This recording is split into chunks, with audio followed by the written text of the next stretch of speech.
Galimera. Good morning. And I just thought I'd start off this morning's broadcast with just a little look at Sweetie. If you might remember, Sweetie we had sterilised a couple of days ago, and it was for her a very, very traumatic experience. A bit of a traumatic experience for me, as I got scratched quite badly by her trying to get her in the box to get her to the vets. As soon as we got her back, she was a bit wibbly wobbly in the house, and then she managed to escape, and she's been on the run for the last couple of days. But pleased to announce that she's slowly got her confidence back, and now she's in the boudoir.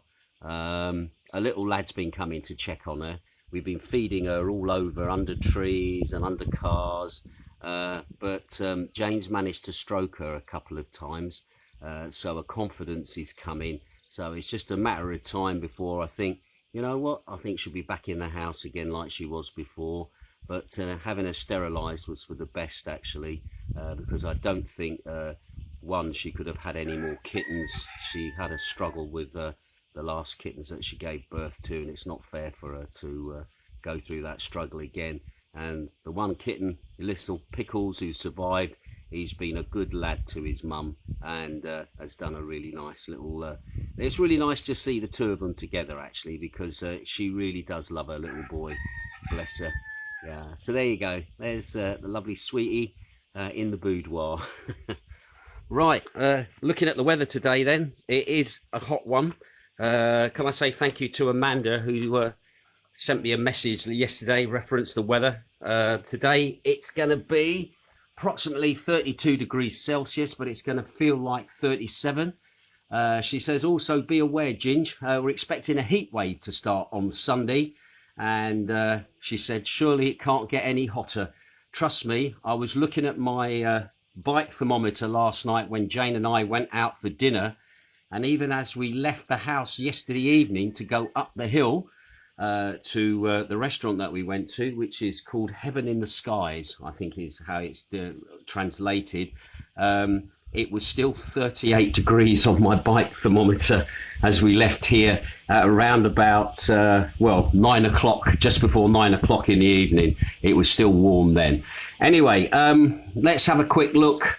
Oh yeah, the other thing I just want to mention as well, today, as the broadcast a little bit delayed this morning, simply because Wiggy Winstanley, the ambassador for Wigan, keeper of the faith, the Northern Soul faith, his funeral has taken place, or is taking place this morning. It was due to kick off at 10 p.m. Once again, I heard from Wiggy's son yesterday, Robert, and I was really pleased to hear from his son, Robert. He thanked me for all the messages, and also thanked me to all the people that gave condolences and messages, etc. I also had a message from Derek Cole yesterday as well, saying that he was attending the funeral today as well. And I think Patrick Dennis Carroll will also be attending the funeral today as well. And also as well, I did phone Judy, Wiggy's wife, and spoke with her yesterday, and she's bearing herself up ready for today as well. And I'm hoping that he's having a good send-off. The church service started at about 10 o'clock in St Barnabas's church in Limassol, and then after the church service they're then going to go up to the Amiri British Cemetery, which is just outside of Limassol, where Wiggy will be interned. And just off the top of my head, just thinking, I think there's a few people in that cemetery that Wiggy will know, Danny Ploughs being one, maybe Dave Hall being another, other ex-RAF Reg buddies of our era that are also interned there, that lived in Cyprus after they'd left the Air Force. So once again, my condolences to the family today.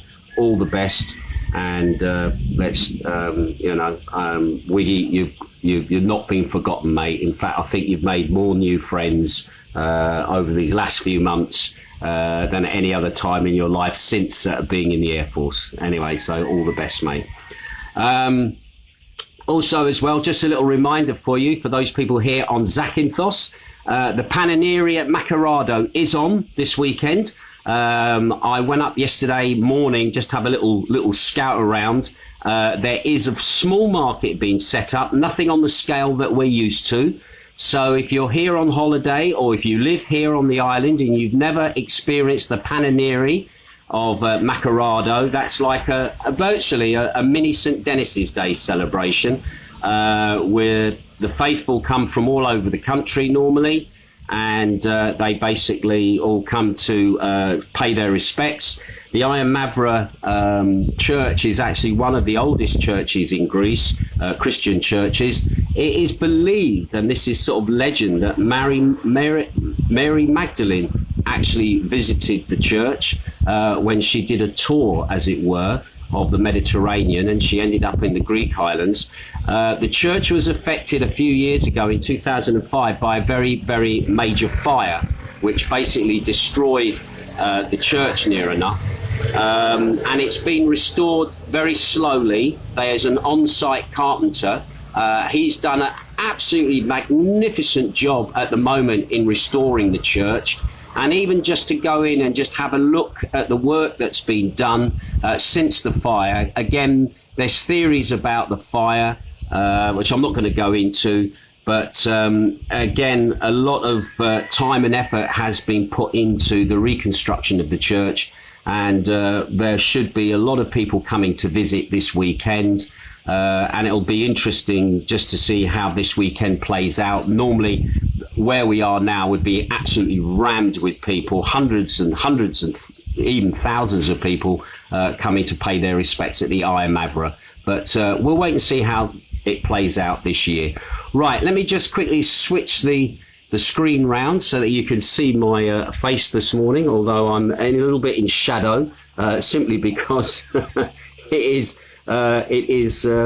very, very hot, and I'm sort of lingering in the shadows. Anyway, let's have a look at arrivals today on the island. We've got 2 flights in from Hungary. We've got 1 flight in from Paris, France. We've got 1 flight in from Germany, 1 flight in from Slovenia. We've got 2 flights in from Athens, 2 flights in from Amsterdam, 4 flights in from Italy today. So the Italians are coming. Also as well, we've got 3 flights in from the UK today. 1 flight with EasyJet from Luton at 12:05. We've also got a British Airways flight in from London Heathrow at 15:40. And we've also got an EasyJet flight coming in from London Gatwick at 18:30. So 3 more flights in from the UK. It's the trickle, shall we say, that is starting up, and hopefully with the changes to the regulations with the UK, maybe we're going to see a big opening of people arriving from the United Kingdom, which is what everybody is wanting here on the island at the moment. Right now, COVID in the last 24 hours, things are looking a little bit better on that front. Infections are down. You might remember yesterday I told you there was 2,107 new infections. Well, at the moment, yesterday, 1,997 new infections have been recorded across the country. So that is quite a drop. As it goes for cases being identified at entries into the country, that's stabilised. 5 were identified the other day and 5 were identified yesterday. So again, at least that is in our favour.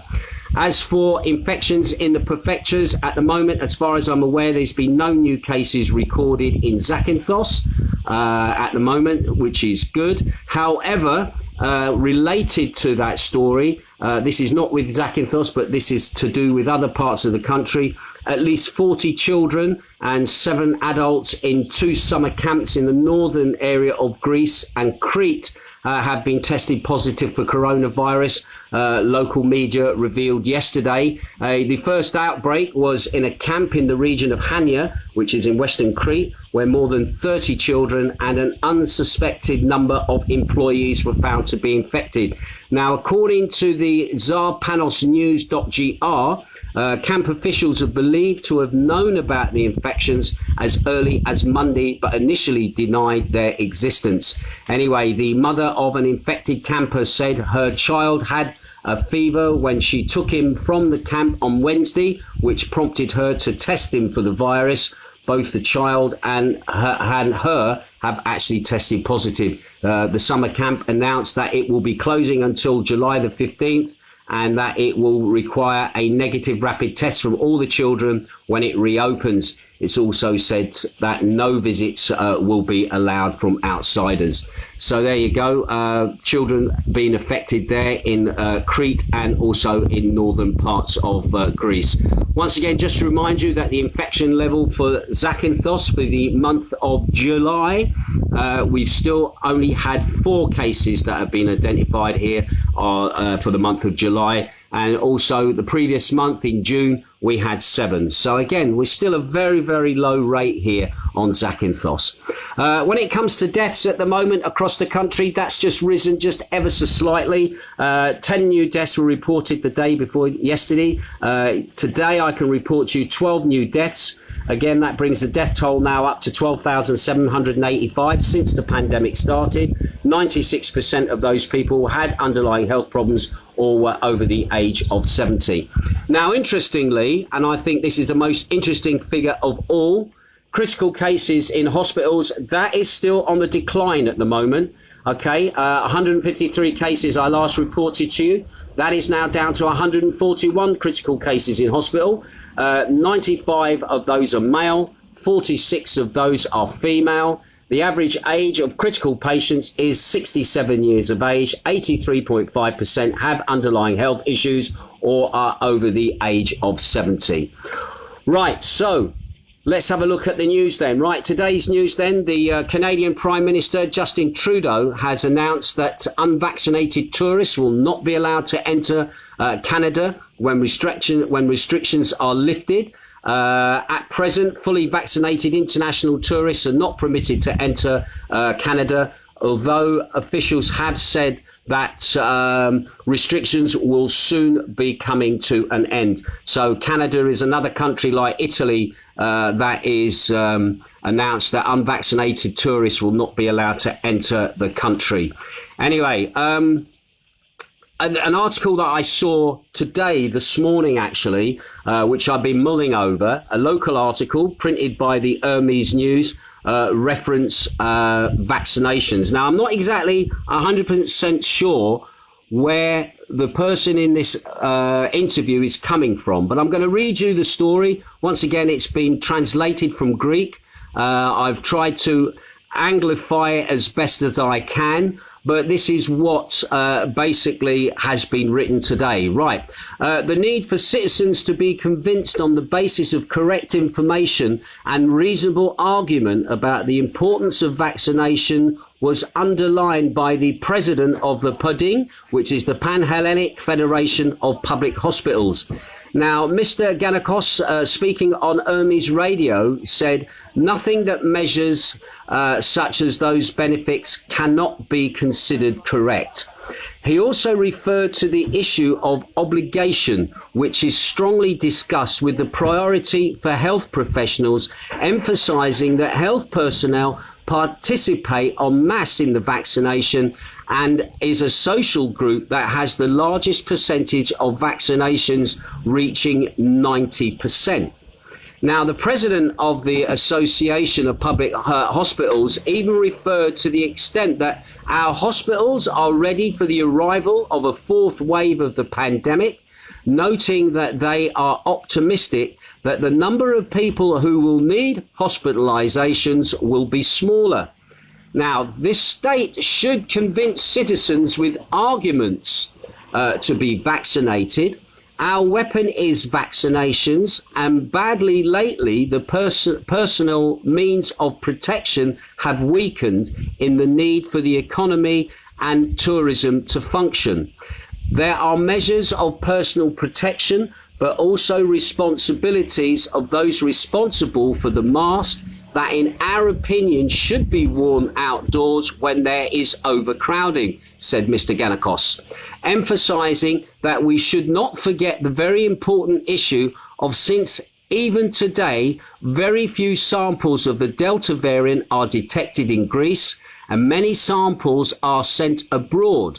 Although Zakynthos does not belong to this category, there are still islands in which the diagnosis of COVID cannot be made immediately, since there are no machines. In fact, they don't have the equipment to do it. That's basically what he's saying.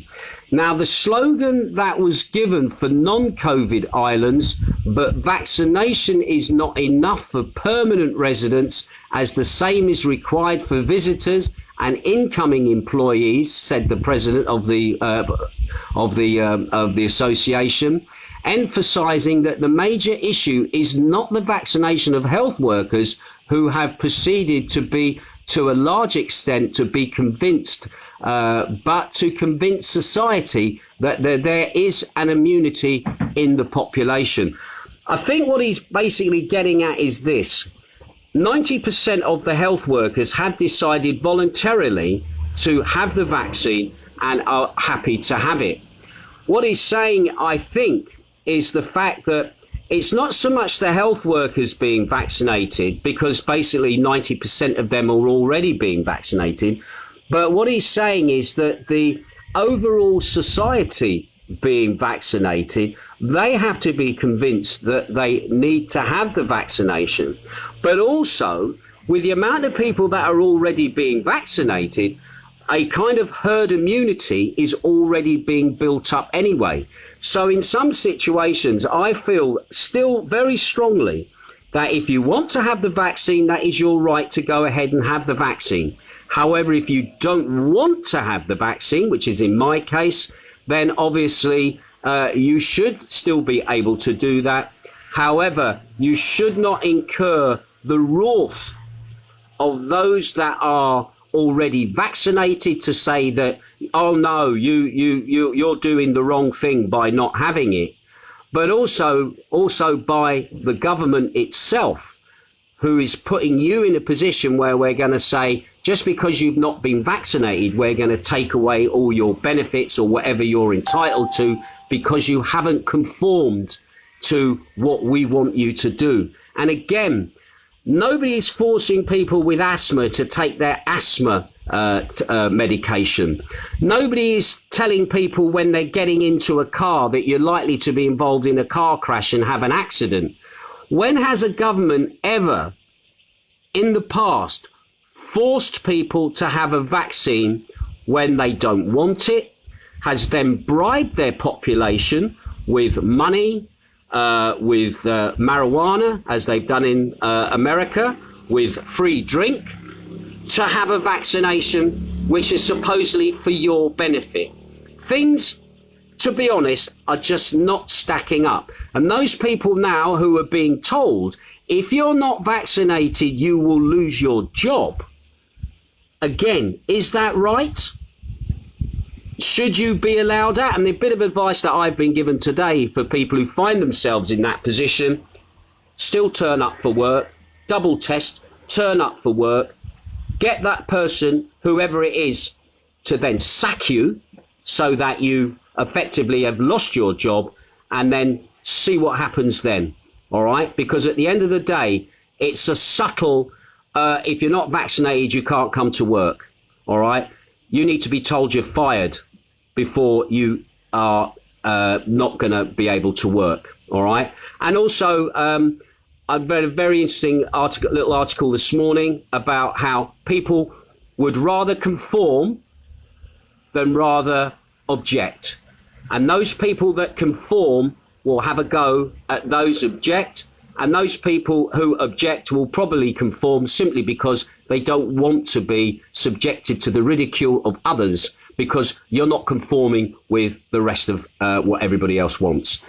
So again, we're in a very tricky situation here. And just going back to the article that was printed in the Hermes News, he then said, "We hope that the situation we experienced in recent months throughout Greece will not be repeated. Unfortunately, the system has a chronic pathogens that have not been treated, and there are shortages in personnel and equipment. I want to believe that there will have an increase in vaccinations, and even so, if people get sick, they do not need to be treated. I want to believe that you will also think of the older ones and will be vaccinated, stressed among others, he stressed among other things." So again, I come back to this other argument. If you've had the vaccination, you're supposedly safe. You know, I haven't had the vaccination, therefore I'm technically not safe. So why is it then, by me not being safe, I make you, that is safe, unsafe? Answer me that. Fair question. So if I don't have the vaccine, that's my choice. If I die from COVID, which, you know what, I don't think I'm going to die of COVID. In fact, I'll bet my life on it I'm not going to die of COVID, all right? I'm in a location where we have a very low threshold of COVID anyway. 4 cases in the last 6 days. We had a spike where we had over 188 cases on the island at one point. Never caught it. Don't know if I even had it. If I've had it, maybe I have, and it's just gone through my system. I've got my own herd immunity. I have somehow beaten science. I don't need to have the injection. There are people who can't have the injection. Are those people also going to be chastised? Are those people going to lose benefits? Are those people going to lose the right to go into the pictures because they can't have the vaccine? And now they're talking about 5-year-old children being tested so that you can come on holiday, because we can't yet give 5-year-old children the vaccine, but we can test them at least anyway. So now young children could be a threat to us all, you know? So again, it does make you question, why is it they're trying to bribe me to have it? Why is it they're trying to say it's for my benefit? They're also saying if I don't have it, I'm going to become a social pariah by not having it.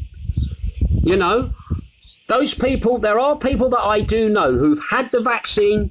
They've had it because they've been pressurized to have it. I met a Greek yesterday who said if I didn't have the vaccine, my parents, my family were not going to talk to me, and they would literally be at arm's length from me. So I thought, just for the ease of it, I'm going to go and have the vaccine because I don't want to put up with that kind of treatment from my own family. So all I'll say is the fear factor that all governments have built, and I'm not just talking about Greece, the UK, America, all governments everywhere. If you were so damn scared of COVID when you had your G7 conference, why hadn't you had your picnic on the flipping beach? Everybody looked like they were having a party and they were having a whale of a time and not a care in the world. Was that because you'd all had the vaccination? Well, maybe you had. But you didn't look like people that were under pressure with what was going on in the world. Also, as well, when we look at the football, 67,000 fans in a stadium. It's okay for them to all be in a stadium enjoying themselves. Had they all been tested? Were they all double vaxxed to be in that stadium? Again, this rule, one rule for one, another rule for another, and the inconsistency between all levels. It just doesn't stack up. And I'm going to keep hammering this, and some people have made some comments that are each to their own, etc. Well, yeah, each to their own. And when we see what happens in maybe 5-10 years' time with this vaccine, which, to be honest, is still experimental. World Health Organization has it as an experimental vaccine. It should be one of those things where, you know what, they certainly rushed it through faster than any other vaccine in the history of the world. If we'd had it in the time of the Black Death. And the other thing, you've got to look at the convenience of the vaccine. You've got to look at the convenience of the disease. If we were talking about some form of Black Death, horrible death, not saying that getting COVID isn't horrible, but some horrible death which just struck down people of all ages in a society where there was nothing but leeches and using mercury to treat stuff, which we all now know. Leeches are back in fashion. However, mercury is not used very at all in treatment of disease and stuff like that. But we got through that. We got through that. And mankind continued on. But now we're all comfortable in our lives, in most locations, in most people, that what is an illness really is another form of flu. It's another cold. I listened to somebody this morning saying, when I got flu, they said, I felt I was on death's door. I actually felt really, really ill. When my husband caught COVID, yeah, he was ill for a few days, but he was okay after it. Now, luckily, she was pregnant at the time, and that was the reason why she didn't have the vaccine. And she said, I didn't have the vaccine because I was pregnant. I wasn't sold on it. My husband caught COVID. He got over the COVID. But she said at the end of the day, it made me stop and think. Why should I be coerced into having this injection? My husband has had it. He's got over it. And he was unwell for a few days. And also, if you look now, what's happening at the moment now, our people in the ICUs has gone down. The numbers are going down. They're going down everywhere, right across Britain, across everywhere. Yes, the infection rate might be going up. They're all banging on about Delta variant. But when you look at the deaths and you look at the people in ICUs, where we were saving the NHS under the pressure that they couldn't cope with the amount of people being admitted into hospitals and people weren't getting operations that they needed, which probably would have saved them for the sake of COVID, you just look and say, well, hang on a minute, the numbers are down. The numbers of people in critical care are right down. Not saying there aren't people in critical care, but the numbers are down in realm to the majority. So again, I'll let you make that decision. Now, the other thing in the last part of his little speech, he also said, referring to Zakynthos, he's talking about the hospital. He noted that there is still the problem of the lack of medical staff. Now, this is nothing to do with COVID now. This has just been the way things have been here and probably in the NHS system wherever you live in the world or wherever you are in the United Kingdom, all right? Referring to Zakynthos, he noted that the problem of lack of medical staff remains, stressing that without serious incentives, no matter how many times the positions are announced here in Zakynthos, the positions are not filled for people to do the work and the jobs there. He also said that he stressed the need for rapid professional development and the possibility of a transfer to other hospitals after serving in Zakynthos or on other islands, but also incentives to cover accommodations for people that work in the hospitals, especially when it comes to things like rents, which at the moment rent rates here are going up. So again, using COVID as his kind of tool to get to talk, he's also talking about problems within the hospital. And to be honest, our hospital here works under extremely difficult conditions. It's a good hospital here on the island. I've got nothing but utter respect for the staff who have to do the job. Sometimes you can criticise the management, the way that they handle the way things are done. But a lot has been done in our hospital here within the last year. But at the end of the day, they are still understaffed. They're still undermanned. People don't want to be posted, as it were, to Zakynthos Hospital because they don't think it's good for their careers. All right. Or it's a fact of is they just don't want to come to Zakynthos. They don't want to be far from where their home is. OK, and being sent like on a posting, like you would be in the military, to another location, because that's the way that the NHS works here to a degree in Greece. You're sent to where the job is. It's not like you're a doctor. I want to work around my local area. No, if you're working in the NHS system, you can find yourself posted. The same as a teacher. You can find yourself posted to where you're needed. But once you get sent there, they say there could be done more for those people to encourage them to want to stay. Because there were reports we had earlier in the year of doctors literally just every week putting their papers in to say they want to be posted to wherever it is they felt they would be better off. And considering that our infection rate was very low and everything else, I don't think it was the COVID that was encouraging them to want to get off the island, all right? So anyway, there you go. Anyway, let's move on. Some good news then. The decision on Thursday by the British government to scrap quarantine for fully vaccinated Britons returning from medium risk amber list countries from the 19th of July has sparked a surge for bookings in Greece and other destinations, according to the media reports on Friday. Now, according to reports, British Airways reported a 96% increase in the number of views on its website. We're talking views on its website. While, get this for a name from the past, while travel operator Thomas Cook, yes, Thomas Cook, that no longer exists as a travel company taking people on holiday, but rather a brand name that was saved, guess who by? The Chinese said that searches for Greece had tripled in volume and will be the biggest winner from families from last-minute summer bookings on holidays. So they also said, we have also said that vaccination, yet again, vaccination is the key to unlocking travel. And this means that millions will finally be able to reunite with family and loved ones abroad or take that long-awaited trip this summer. And Johan Lurgan, the chief executive of EasyJet, actually was the man that said that. And to be honest, we do have a flight in today from EasyJet. And we have a flight in from BA, 2 flights in from EasyJet and a flight from BA. So it'll be interesting to see how busy those flights are. Right, moving on then, now coming down to some more local news, literally hot off the press this morning. A foreigner, was arrested early Thursday morning in Zakynthos by police officers of the DS group. That's the guys who ride around on the nice big motorcycles. And he was arrested for illegal possession of a weapon. Now, in particular, in his possession, he was found carrying a taser, which was obviously confiscated. That man was then arrested and taken before the public prosecutor of Zakynthos.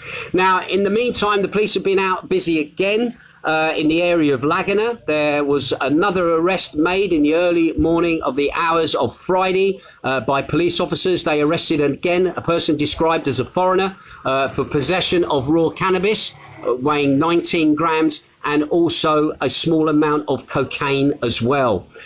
Meanwhile, in Corfu, the police were out and about on Thursday night with the new changes to the rules. In regards, people must be seated in venues, etc., etc. The Corfu police were out on Thursday night and they came across an infringement in a bar for people being served standing, where they were serving standing customers, but they were also being served indoors as well. And anyway, the administrative fine of €5,000 was placed on that establishment, and they were also ordered to close for 7 days as well. Now, interestingly, in that same period of Thursday night, the police were out and about across the Ionian Islands again, and for the same period, there were 5 violations found in Zakynthos, 5 in Kefalonia, 2 in Corfu, 1 in Lefkada, and those violations were for the non-use of masks. Obviously, I think they were in venues or places where people had gone in, and obviously staff or that were not wearing masks, etc. So be aware, you are still required to wear a mask at certain points when you go in. Once you sit down, you can whip your mask off and obviously have your drink and enjoy yourself without basically getting yourself in any trouble and incurring any administrative fines as well. And finally, I've got to be honest, Jane and I were out at this time, and we were up, as I said earlier on in my podcast, we're in a lovely restaurant which overlooks Macardo, and it also overlooks the whole of the island, and you can see all the way across from Laguna, right the way across past the airport, past Zakynthos town, and if you just squint and move your head slightly to the left, you can see all the way up towards Ali Canaz, Ali Kez, Silavi, and those areas. Well, anyway, last night at 8:15, now we did go out at 9 o'clock. There was another fire broke out on Mount Skopos. 5 vehicles, 15 firefighters were there operating on foot. The fire brigade, as they said, were rushing to try and get the fire under control before darkness came into set, which they said made their job very, very difficult once the darkness comes in. And a lot of the time when they go to that location, they have to move on foot as well. Anyway, they managed to bring that fire under control. They are now saying that there is an increased readiness of the cause of the fire, and that they're thinking that it has been targeted by arsonists as well. And I've got to be honest, where we sat last night, we could actually see Mount Skopos, and we were just talking about it last night, just saying, well, if there's a fire up there tonight, we should certainly get a good view of it. And we'd obviously missed the fire up there. The fire brigade had obviously got it under cover, but obviously in daylight hours they'll still be dampening down, and maybe there'll be more information on that fire. But once again, can I just emphasize on people at the moment, everywhere at the moment here on Zakynthos is a tinderbox. Please be very careful whether you're having a barbecue, whether you're a smoker and you flick your fag ends out of your car. Believe me, the amount of people I've seen who just drive along and just flicking their fag ends out, you can so easily cause a fire, you wouldn't believe. And if you inadvertently cause a fire, you can end up being accused of being an arsonist and end up going to jail, all right?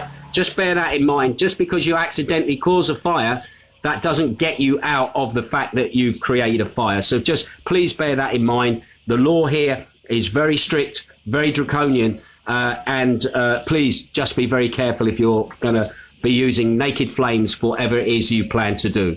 Right, I'm going to have a quick look at the feedback on today's show. Hopefully I can see a lot of comments going in. Once again, I do apologise. For some reason, I don't get to read comments out as they appear. For some reason, my tablet just lately just likes to pre-censor me doing stuff on air. It kind of jumps back or jumps away from long comments. Normal morning, Ginge from Peter Atkins.